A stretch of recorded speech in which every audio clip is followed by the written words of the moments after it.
In the Ukrainian village of Vradievka, Nikolaev region, on the 2nd of July, local residents tried to storm a police station. The reason for the riot was the abuse of the girl. She claims that the crimes were committed by 2 policemen and a taxi driver. About 1,000 people participated in the riots. They threw stones at the police department building. Besieged law enforcement officers responded by using tear gas. Later, the clashes escalated into a standoff near the police station. Journalists, politicians and interrogators from the center gathered in the village. Lieutenant in the Vradievsky District Police Department Dmitry Polishchuk and taxi driver Sergei Ryabinenko were arrested on June 30th. At the same time, a resident in Vradievka, Irina Krashkova, stated that there were 3 criminals: Polishchuk, his colleague police captain Yevgeny Drizhak and taxi driver Rubenko. As a result, Drizhak was also arrested, but only after the locals actually besieged the local police station. Local media assumed that Yevgeny was not detained immediately, because the head of the regional police had to be his godfather.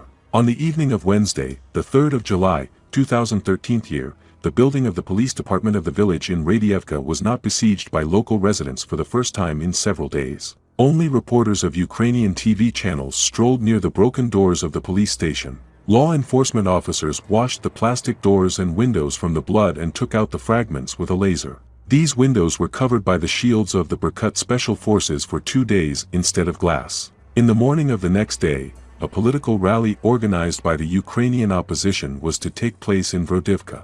Everyone was waiting for him. 29-year-old saleswoman Irina Krashkova was returning home on Friday night from a disco in the House of Culture. A car pulled up next to her. Policeman Dmitry Polishchuk and Yevgeny Drizhak leaned out of her windows. The taxi driver Sergei Ryabinenko was driving. The oldest in the company was a 27-year-old militia captain Drizhak. Later, journalists, looking at his photos, could not believe that he was so young, and wrote that the plump and bald law enforcement officer looked about 40 years old. Young people offered to let Irina down. Krashkova worked in a grocery store on the main street in Vradievka and was poorly acquainted with the policeman and the taxi driver, and she refused the offer. Krashkova said that after that Drizhak opened the car door, grabbed her by the hand and dragged her into the car. In the car, the men began to use force against her. Then, according to the victim's testimony, the policeman sat her naked in a forest belt, took her bag, earrings and watch. Doctors of the regional hospital have recorded that Irina has multiple wounds, especially in the head area. Despite severe injuries, Irina regained consciousness herself and crawled into the bushes. She said she heard the criminals come back to finish her off and tried not to breathe. When the footsteps subsided, Irina, covered in blood and with a broken face, crawled to the houses and knocked on the mill building, 10 kilometers from Vradievka. Irina told the woman who opened it to her, the doctor at the Vradievka hospital and the policeman the same thing. Policeman Drizhak and Polishchuk and taxi driver Ryabinenko tried to kill her and abused her. By the evening of the 29th of June, everyone in Vradievka already knew about what had happened to Irina. The locals remembered how 2 years ago a body was found on the shore of a rural pond from Italy to a park that was returning home from a manicurist. The killer was never found, but the locals were sure that people in uniform were involved. Therefore, after the second case on June 30th, people came to the courthouse to wait for a decision on the detention of maniacs. Local activist Anatoly Burlak said that a crowd of about 500 people gathered near the court, surrounded the building so that no one left it, but behaved peacefully. First, residents were informed that a taxi driver had been arrested, then, that Lieutenant Polishchuk has been arrested, but people were waiting for a decision on the leader, Captain Drizhak. In the evening, an official who left the court said that they would not arrest the captain, because he had an alibi. On the night of the 26th to the 27th of June, Drizhak was allegedly on duty at the police department, which was recorded by a surveillance camera. The crowd roared, someone shouted that he could see Drizhak through the window. A bottle of alcohol flew into the courthouse. The cinema and the downpour hit, but the residents did not disperse. Cars blocked the paddy wagon, let the police car wheels. They demanded to hand over the man to lynching. According to the activist, the crowd dispersed only by 2 in the morning. No one believed the story about the alibi in Vradievka. Everyone knows that anyone can enter the D-levels, not from the main entrance, but from the courtyard, where there are no cameras hanging. The residents of the village went to the gym in the fitness department in this way. The authorities believe that it was a boatman who organized a riot in Vradievka, since allegedly re-elections to deputies are coming soon. The man himself claims that people themselves came out to protest. Burlak admitted that he was one of the first to hear the testimony of the injured Krashkova. Irina's older brother called him. The activist told his colleagues from the village front that policemen were involved in the crime. Seeing the crowd of the village court, the boatman began to call the leading TV channels of Ukraine and deputies of the Rada. On the 1st of July, the day after the first arrests, Ukrainian TV crews arrived in Vradievka. Channel 5 and 1+1.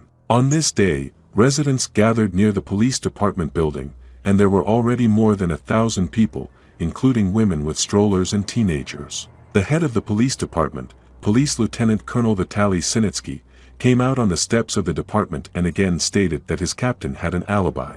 Activist Burlak said that Sinitsky and his wards behaved impudently, smiled and laughed. The villagers standing in the front rows, the men moved towards the policemen.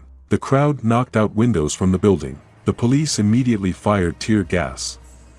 After 5 to 10 minutes, the young people ran home and brought bottles of incineration mixture. According to the activist, if he and other men had not really calmed the unruly young, then 30 bottles would have flown to the police department. According to another version, the active onslaught was stopped by a shot into the air from a broken window. The vodka did not disperse all night. The plastic doors of the police department stood burned, broken and covered in blood for 2 days. As a result of the riots, according to the press service of the health department of the Nikolaev region, 13 residents were injured. 10 policemen received various injuries. Berkut Special Forces fighters were brought to the department. However, the precipitation had already ended by that time. The next day, the head of the Special Commission of the Ukrainian Interior Ministry, Chief of the General Staff Vladimir Berezin, was surrounded by questions and shouts in Vradievka. Residents were informed that Drizhak was detained. The local prosecutor, the head of the Department of Internal Affairs Sinitsky and the head of the Regional Department of Internal Affairs Valentin Prozyak, then the godson is presumably the captain, are removed from office. But people again did not want to leave and demanded the arrest of Drizhak, who was already being interrogated by the regional prosecutor's office. By the evening of the 2nd of July, when heavy rain came again, the crowd armed themselves with umbrellas. Powerfully built people with girls on their arm lined up in rows at the door. That's what they say now. During the day your power, and at night ours, said the wife of the boatman Irina. I lived with Lieutenant Polishchik next door, said a woman of about 40, standing under an umbrella with an 11-year-old daughter. I would never have thought. He was always polite, neat. I have 2 divchins myself, and I want all these scoundrels to be arrested already. She refused to give her name because she is afraid, because she still has to live with the police in Vradievka. Many residents in Vradievka have something to do with this story. The daughter of the spouses Irina and Oleg study together with the 11-year-old son of Irina Krashkova in the same class. And they live on the same street with Drizhak. We knew that he had killed a schoolgirl 2 years ago, but there was no evidence, the spouses who came to the department confidently said. However, they were not particularly afraid to live next to the killer. I stood further away, did not take part in the assault, but I think it's right that they were scared. Let them be afraid, like this girl, Irina. The only mistake was made by law enforcement agencies. It was necessary to detain all 3 of them. There would be no such hype. I don't know why they couldn't do it. Maybe they were afraid to exceed their authority, but a mistake was made and caused outrage among people. It would be better to detain a possible criminal until the circumstances are clarified. On the 3rd day of the riot, villagers who were tortured in the police department a few years ago were interviewed by journalists near the administration. The mother of one of the residents who hanged himself in the department 5 years ago came. Neighbors listened to their stories and repeated that they hate cops here. The girl Irina reported that a couple of times at rural discos, policemen who tried to break up a fight were lying in the snow. The authorities deny a negative attitude towards the police. It is impossible to say that people hate the police as a general mass. They hate these criminals specifically. In addition to the murder of a schoolgirl, residents hanged another rape on the maniacs, policemen. In the village, they are sure that a gang of killer cops has been operating for several years, despite the fact that Polishchik has worked in the police department only since 2012 year. The parents of the murdered Alina admitted that, of course, they had not previously assumed that their daughter could have been killed by Drizhak and his friends 2 years ago, but now they are sure of it, since the crimes. 1. Handwriting. Even in the village, everyone knows that 11 people signed a confession for the murder of Porkel after the police department tortured them. The prosecutor's office does not know about so many who wish to take the blame on themselves. On the third day of the unrest in Vradievka, the girl Irina frantically asked the journalists for business cards. "You're going to leave now, and we'll be so pestered here." On the 2nd of July, 2000 of the 13th year, the Prosecutor General of Ukraine Viktor Shanka, after a meeting with the leadership of the Ministry of Internal Affairs and the SBU, announced by the end of the week to provide a report on the events in Vradievka and an explanation why the fact of an attack on a 29-year-old girl was not mentioned in the special message. He also ordered to intensify the investigation of criminal cases related to the murders of recent years in the Vradievka district. On the 2nd of July, it became known that Captain Yevgeny Drezhak, whose arrest is demanded by the protester, is in the Nikolaev regional prosecutor's office. On the 3rd of July, Sudan was arrested by a decision. On the 5th of July, the deputy head of the police department in Vradievka, Mikhail Kadrinsky, was arrested by a court in Nikolaev on suspicion of concealing this crime. On July 21, it became known that, according to Irina's lawyers, this case should be reclassified from assault with grievous bodily harm and swearing, to attempted premeditated murder. On the 26th of July, 2013, with the participation of Irina Krashkova, an investigative experiment was conducted in order to reproduce the events that happened that night. On October 18, Krashkova became ill in court and was hospitalized. After that, she has never been to the courtroom meetings due to poor health. On the 7th of November, 2013 year, Krashkova's lawyer Ruslan Radetzky filed a motion to dismiss the judges in the Vradievka case on the grounds that they refused to show the video from the surveillance camera in the police department in court. This video was initially considered to be Drezhak's alibi, although only darkness and a video with a replay of the crime involving Gorshkova were visible on it. However, the judges rejected the motion to dismiss them. On July 25, 2000 of the 13th year, it became known that a number of official crimes committed by them in the line of duty were revealed in the actions of Dmitry Polishchuk, Yevgeny Dzak. On November 23, 2000 of the 13th year, the statements of two underage girls from Vradievka, aged 14 and 16, were announced in court. The first one claimed, but the judge testified with her face covered, that a year ago Rabinenko told in a group of friends that he had recently stripped the girl naked, telling her to go in this form into the womb.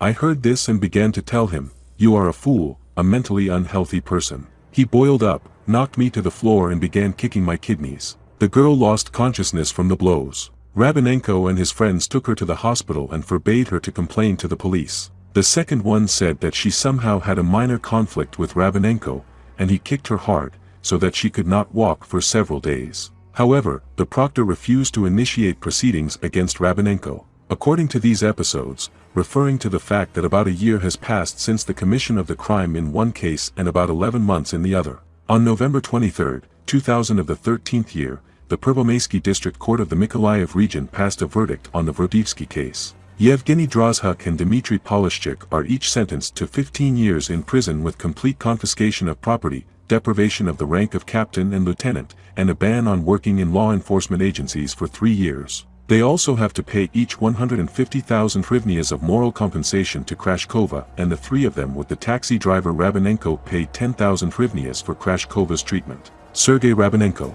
11 years of imprisonment with full confiscation of property. He is obliged to pay Krashkova compensation of 100,000 hryvnias for moral damage. It should be noted that in the courtroom, the country of the accused repeatedly threatened Krashkova and her relatives. In particular, after the verdict was announced, the common-law wife of Drezhak, Yulia Kachuk, rushed to Krashkova with death threats. "You won't have long left." The court did not respond to these threats. After the verdict was announced, Irina Krashkova said she was afraid of threats from Drezhak's relatives. His mother screamed, called names and hinted that something might happen to Krashkova's son. And his fiancée Yulia Kachuk threatened Krashkova herself. Krashkova said she was afraid for her son's life and for her own. She also said that she would write a statement to the police to protect her family from reprisals. On the 30th of November, 2000 of the 13th year, Irina Krashkova's sister Tatiana and her husband were returning from Nikolaev, where they came to the sentencing in the Krashkova case, near the city of Chernomorsk, Odessa region. On the road, Their Mercedes car crashed into a Chevrolet car driven by an employee of the Odessa Regional Prosecutor's Office. The specified Chevrolet car drove into the oncoming lane. A head-on collision occurred. Krashkova's sister died at the scene of the accident. Her husband was in intensive care in serious condition. The prosecutor's office employee survived, was taken to the hospital, where his heart stopped. Information about the death of Krashkova's sister got into the press only 2 days after the incident. This incident is very similar to the event when a car with police witnesses in the Vradievka case crashed into a car of the Titan Special Forces. It cannot be ruled out that this murder in an accident of Krashkova's sister is revenge, which the relatives of Drizhak spoke about at the trial.